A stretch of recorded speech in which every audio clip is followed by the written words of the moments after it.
So today what we're gonna do, we have a Raspberry Pi, we have a Raspberry Pi 4. So I wanted to control that Raspberry Pi system using my computer.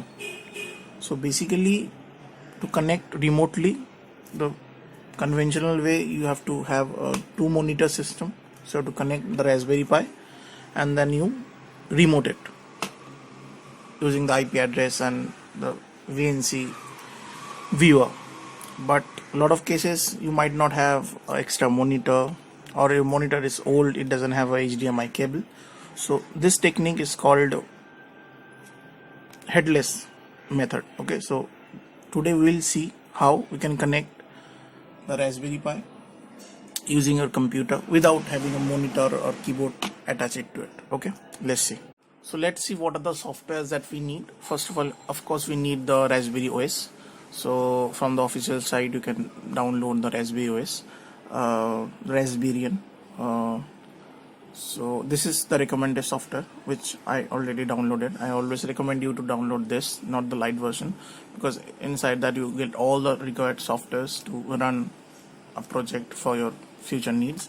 So you can definitely download from the torrent. I prefer torrent, it gives a lot of good speed, or you can download from the zip, anything to your convenience.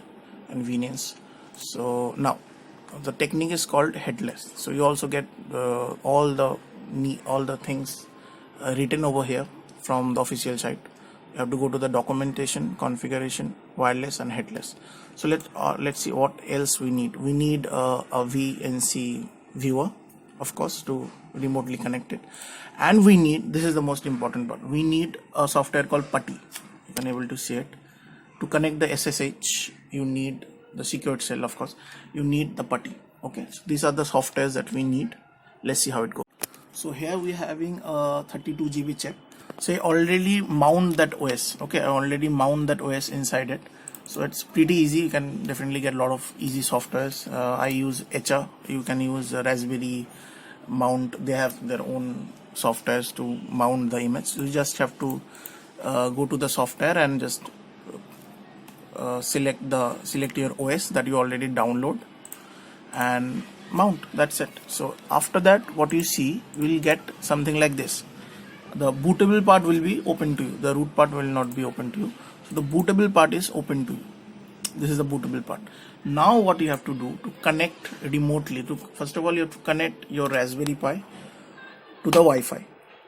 So for that, what we need to create a file. So this is the file that you have to create. This is the file that you have to create. So let's create a file. Let's go to this, go to text, and let's paste it. So this is the file. You can see wpa/supplicant.conf. so this is the file, and you have to copy this characters, or right now I already have that inside it. So this is the file. So the country you have to put IN India, and for the SSD, now for the network you need SSID name and SSID password. So from that bracket you have to write your SSID name, the name of your Wi-Fi, and you need the password. Okay, so I already copied that file. Okay, and I also have you also have to create another file called SSH. Okay, inside that you don't need any content, and make sure that there should be no extension. If there should be an extension, you have to just go to the save as, and just make sure that you have to select all files and save it. Okay, so it should not have any extension.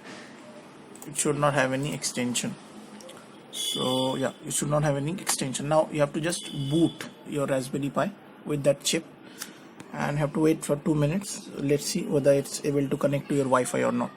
So we just copied that WPA supplicant file inside that the boot section of the Raspbian OS, and now we want another file called SSH, which stand for secured shell. So what I want you to do is, you have to remove the extension. Okay, you have to remove the extension. So if you find difficult to do that, you have to go to the properties. No, so not the properties. Go to the folders option, the view option. You have to disable this part, hide extension part. You have to disable it. Okay, so then you will be able to see the extension, all the extension. Okay, so that's good, it's all ready. Let's try to boot in. So now just simply you just eject the card.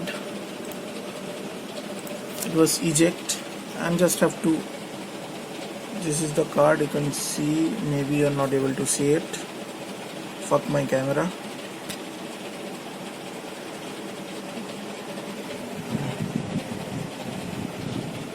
This is the card. Yeah, this is a SanDisk card. So now I already connect my Raspberry Pi to the power, and now what we have to do is have to find out the IP address. So it should be automatically connected to the Wi-Fi. Your computer should be connected to the same Wi-Fi, and we have to find the IP address of the Raspberry Pi so that we can connect through remotely. So for the best option would be, you can go to your Wi-Fi router settings, and from there in the client list you can see there should be something called Raspberry Pi.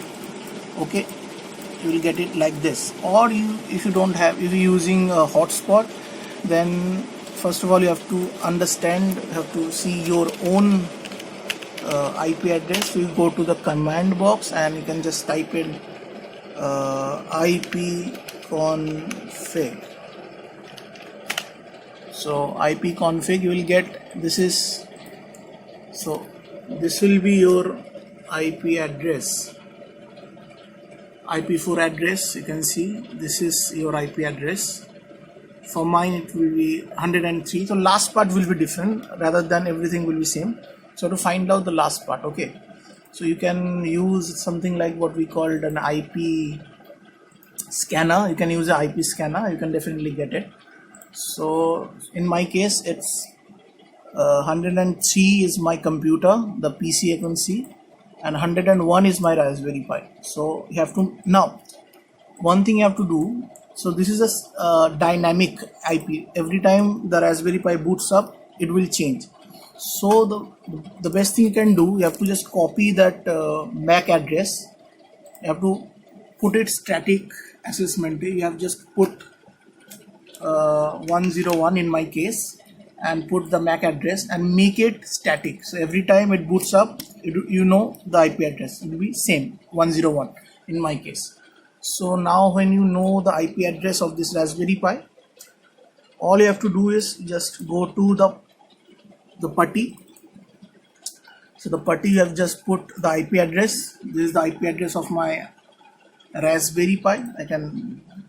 I have to set the port 22 SS, and only on clear exit. Okay, only on clear exit, and open. Now you are in the command box. Okay, so you have to put the login ID. Login ID will be Pi if you're doing it for the first time, and the password will be Raspberry. In my case I already changed it. So as you can know, you are in the Raspberry right now. You're in the Raspberry terminal right now. Now if you want, you can just use your Raspberry like this if you wanted to do your project. Now if you wanted to see the Raspberry OS visually, then you have to enable the SSH and the VNC part. So for that you have to type sudo raspi slash sudo raspi slash config. Okay, so yeah, sudo raspi slash config. So now you'll get this kind of interface. Now you just need to go to the interfacing options, SSH, and you have to make it enable. okay. And another, you have to go to again interfacing options, VNC, virtual network computing, of course, and you have to make it yes. That's it. Now you have to use tab button to go to the select, again tab, and now finish. So everything is done. Now just close the putty. I'm closing the putty. If you're not able to see it, I'm sorry for the camera again. Just close the putty, and now to see your Raspberry Pi system, you go to the VNC viewer. You already download the VNC viewer. So the VNC viewer, all you have to do is just to type the IP address of your Raspberry Pi, select yes, and bang on, you're on your Raspberry Pi system. Thanks you. So I'm on my Raspberry Pi system. As you can see, I'm just updating my system. So this is how you can just use your Raspberry Pi without having a monitor keyboard attaching to it, just using a single system. So you can see here, you get everything here. You get programming of this all softwares are included because I choose the OS including the software. So this is how you can use a Raspberry Pi headlessly. And always remember that you might not buy a dream degree from a dream college, but you always get a dream salary from a dream company by enhancing your skills. So stay safe, keep learning.